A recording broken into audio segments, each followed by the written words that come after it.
Les vraies voix Sud Radio, le coup de projecteur des vraies voix. On est quand même dans un pays où on peut mourir parce qu'on est policier, parce qu'on est professeur, parce qu'on prend un verre sur une terrasse. Moi j'ai l'impression que ça a toujours été comme ça. Étant une femme qui prend le métro tous les jours, je suis assez souvent confrontée à ce genre de choses. Ce qui m'inquiète, c'est pas cette insécurité, c'est l'inquiétude qu'elle génère. Et c'est plus ce sentiment d'insécurité qui m'inquiète qu'un véritable danger qu'on courrait à se promener aujourd'hui en France. L'insécurité, ce n'est pas un ressenti. C'est une réalité vécue. Je trouve ça complètement hallucinant qu'on utilise encore ce terme de sentiment d'insécurité. Dans ce cas-là, pourquoi on manque de places de prison ? Et donc la barre des 1000 homicides a été franchie en France l'année dernière selon le service statistique du ministère de l'Intérieur.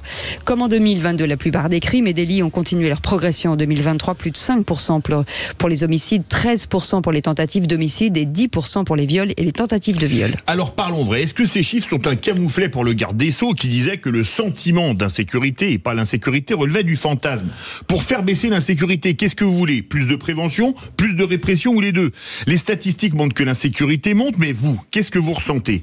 Venez en débattre avec nous. Et pour vous, l'insécurité, c'est un sentiment pour 6%, une réalité pour 94% d'entre vous sur Twitter. Et notre invité, Alain Bauer, professeur de criminologie au Centre national des arts et métiers et auteur de ce livre qui vient de sortir, Tu ne tueras point. Bonsoir, monsieur le professeur. Philippe Bilger, sentiment d'insécurité ou insécurité tout court? Alors, j'ai conscience que je vais un peu forcer le trait parce qu'on n'a pas tous les jours la chance d'être approuvé ou contredit par Alain Bauer. Mais d'abord, mon cher Philippe, Éric Dupond-Moretti ne dirait plus cette phrase aujourd'hui parce que j'éprouve une grande volupté intellectuelle à voir le garde des Sceaux avoir radicalement endossé une casaque qui est contradictoire totalement avec l'avocat que j'ai connu. Mais plus sérieusement, et forçant le trait, je le confirme, je suis frappé de voir à quel point une bonne volonté régalienne, on ne peut tout de même pas dire que Gérald Darmanin et même le président de la République, avec sa facette de gauche, sont complètement imperméables à la volonté de lutter contre l'insécurité. Et pourtant, vos chiffres le démontrent, elle augmente considérablement et sur un mode grave. Et je me demande au fond, et c'est là où je vais au bout d'une pensée que je crois provocatrice, c'est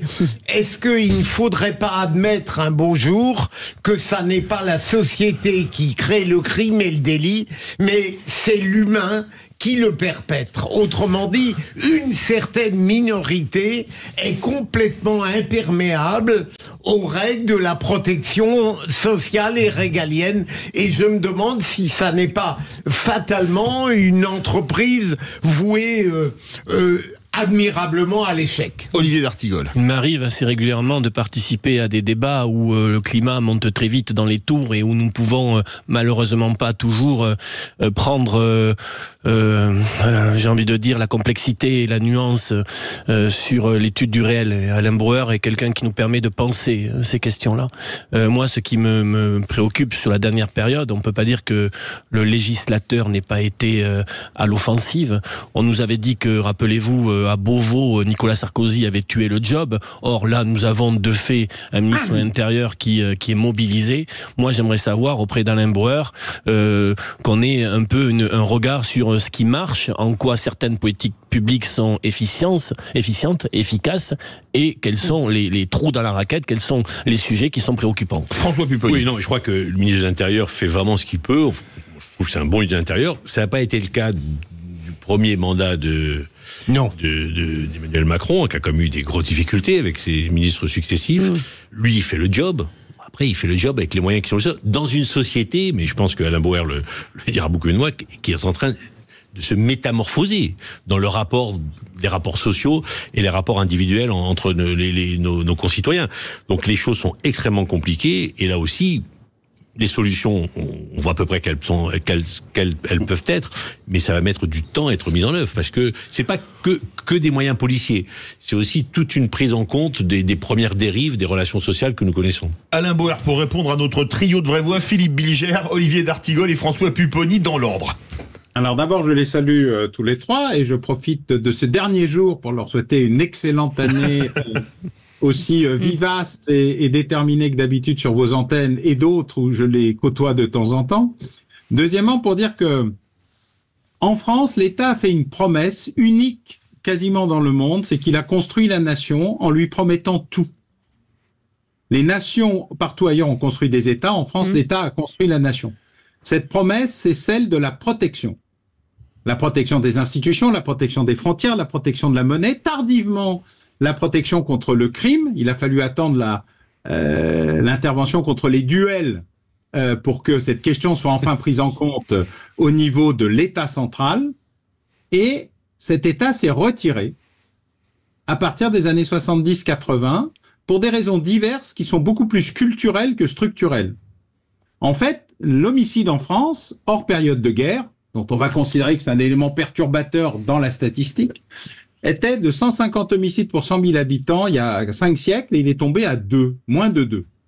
Mais depuis 20 ans, inexorablement, imperceptiblement et avec des accélérations radicales, dont celle de cette année, l'homicide a remplacé le reste. Pourquoi je prends l'homicide ?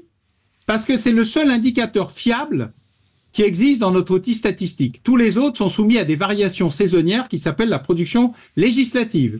Et mesdames et messieurs les parlementaires ou anciens parlementaires, vous produisez énormément. Donc vous perturbez l'outil statistique. Nous, l'homicide, je prends le tu ne tueras point qui est un commandement, mais il est assez commun à peu près tout le monde, est un élément qui a toujours été précisément réprimé. Et depuis François Ier, à qui je rends hommage aujourd'hui, nous avons un état civil qui nous permet de savoir qu'on est, notre identité, notre état civil, et puis la manière dont on meurt. Et donc nous savons que nous avons civilisé la violence et le crime pendant quasiment 5 siècles, hors guerre. Et tout d'un coup, au moment où nous avons retiré les institutions, l'État et le concept d'autorité, au moment où nous avons considéré qu'il n'y avait plus besoin de services sociaux, plus besoin d'instituteurs, plus besoin d'instruction publique. Et les mots ont un sens. Quand l'instruction publique devient l'éducation nationale, nous ne vendons plus le même produit. Ça n'est pas une question d'emballage. Quand la sécurité publique et la sûreté générale inversent leurs priorités, quand tous ces éléments arrivent, quand on croit que c'est la fin de la guerre, qu'il n'y aura plus jamais d'épidémie, que nous devons déstructurer et l'hôpital et l'armée, qu'il ne nous reste et que les policiers ne servent à rien et que ça coûte cher, eh bien nous créons un espace, un appel d'air naturel, quand en plus le système judiciaire est en embolie. Alors, je ne parle pas seulement du nombre de magistrats ou de la culture qui est celle d'une partie de la magistrature sur ce qu'on peut appeler le remords colonial, faut leur donner une deuxième, une troisième, une quatrième, une cinquième, une 70e chance, qu'il faut pas agir trop vite, qu'il faut pas avoir des mesures immédiates, qu'on est dans l'alternative à tout, l'alternative aux poursuites, l'alternative aux peines, la non-application des peines. Bref, quand un système judiciaire devient en embolie et que du coup il réagit, mais il réagit, car on n'a jamais eu autant de personnes dans les prisons aussi jeunes et pour des peines aussi longues et pour des cas aussi graves. On n'est pas dans le laxisme, on est dans une embolie lente. Et donc, la nature ayant horreur du vide, la violence revient comme un élément de régulation de la vie. En fait, c'est plus facile de mettre une baffe que d'attendre une médiation ou une conciliation ou une intervention judiciaire. Et donc, tous les acteurs de ce qu'on appelle la chaîne pénale et qui devrait être plutôt l'outil pénal, parce qu'on n'est pas enchaîné, sont dans une situation aujourd'hui perdue. Tous ceux qui interviennent considèrent que le rapport de force avec l'État, ce que l'État a inventé lui-même, on le voit avec les agriculteurs, mais on l'a vu avec les pêcheurs, on le voit avec les étudiants régulièrement, l'État ne sait pas négocier dans le calme. Il demande du rapport de force, de l'affrontement. Et à ce moment-là, il dit « Ah, c'est grave, je vais enfin faire ce que j'aurais dû faire avant. » Voilà, ce cumul d'événements a inversé une tendance, et pour la première fois, non seulement on a 1000 homicides, et c'est la première fois depuis quasiment 20 ans, on était à 1400, on est tombé à 700, on est remonté à 1000, c'est une mauvaise nouvelle, mais vous avez un deuxième événement qui n'était pas très visible parce que, mais y compris le service statistique du ministère de l'Intérieur est un peu ennuyé avec ça, c'est les tentatives d'homicide. Ce que j'appelle les homicides. On a eu l'occasion d'en discuter avec monsieur Bilger il y a quelques mois.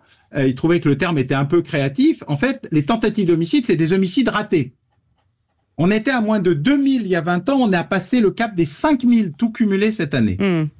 Cette progression est une explosion. c'est pas simplement une modification, une augmentation tout d'un coup, et notamment après les attentats de 2015-2016, la volonté de tuer est devenue un moteur de l'augmentation de la violence. Et si vous rajoutez ce que vous avez dit tout à l'heure, les coups et blessures volontaires, vous comprenez ce qu'est la nature du problème. Mais si l'État cesse de se retirer et s'il revient, mécaniquement parlant, vous avez d'abord un phénomène de confrontation, une augmentation de température, c'est normal, et ensuite vous avez un retrait de ce qui est le pire de la violence homicide, parce que c'est l'histoire de la relation glaive-bouclier ou du crime et de la police. Allez, Philippe Bilger.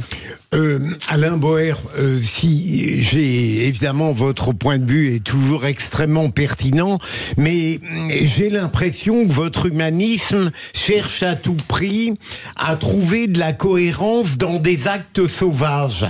Je veux dire par là, par exemple, quand vous parlez de la gifle, vous dites qu'aujourd'hui elle est devenue un peu un phénomène de régulation parce que l'État a disparu. Est-ce que vous ne croyez pas au contraire que la décivilisation, la sauvagerie peu à peu qui s'installe, fait de la gifle un mouvement naturel qui remplace tout ce que la justice apportait avant?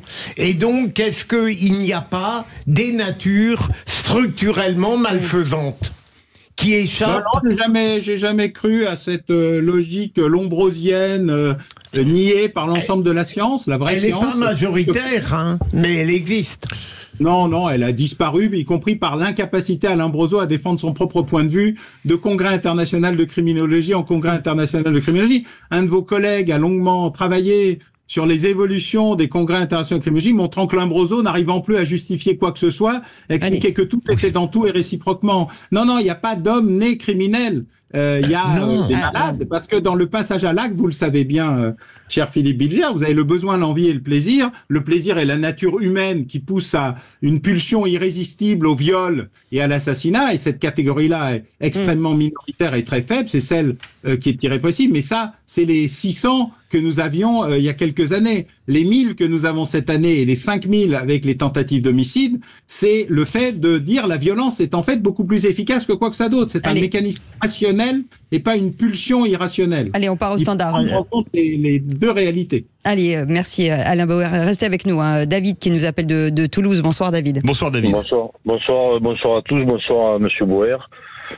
Oui, donc j'écoute avec attention Monsieur Bauer, et lorsqu'on passe après Monsieur Bauer, c'est compliqué de pouvoir parler.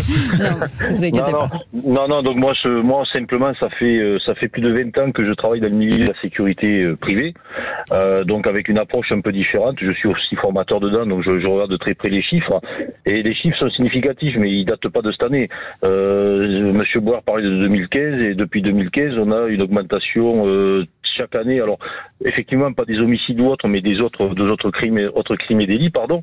Mais par contre, il y a une chose qu'on ne retrouve pas dans les statistiques, mais qui revient un peu à ce que disaient M. Bauer et M. Bilger, c'est l'ensauvagement de la société, et ce qui n'est pas pris en compte, c'est les innombrables cas d'incivilité, ce qu'on va appeler de l'incivilité, c'est-à-dire de la simple insulte jusqu'aux violences volontaires, qui tous les jours touchent nos concitoyens. Absolument.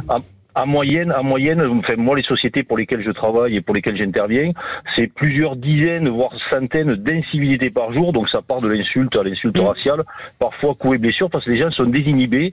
Derrière il y a pas de danger pour eux en fait.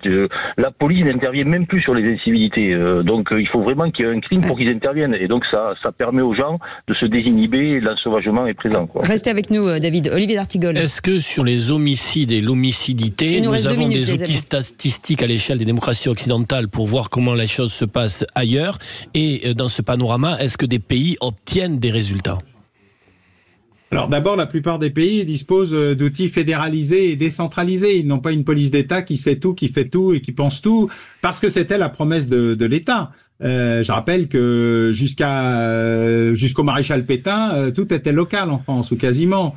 C'est une police qui a été créée par une volonté de tout contrôler, et du fait de l'histoire, il a été impossible de revenir au statu quo ante. La décentralisation a atteint les années 90. C'est d'ailleurs Jean-Pierre Chevènement qui a réhabilité les polices municipales d'une manière assez étrange, mais en fait très cohérente du point de vue de sa propre histoire politique. Non, on a des événements où il y a eu une forte dégradation, par exemple, entre 2020 et 2023 aux États-Unis, mais un rétablissement remarquable. Moi, je travaille beaucoup avec la police de New York plutôt sur l'antiterrorisme. Et du coup, on regarde tout, vous savez, on se limite pas à son couloir de nage.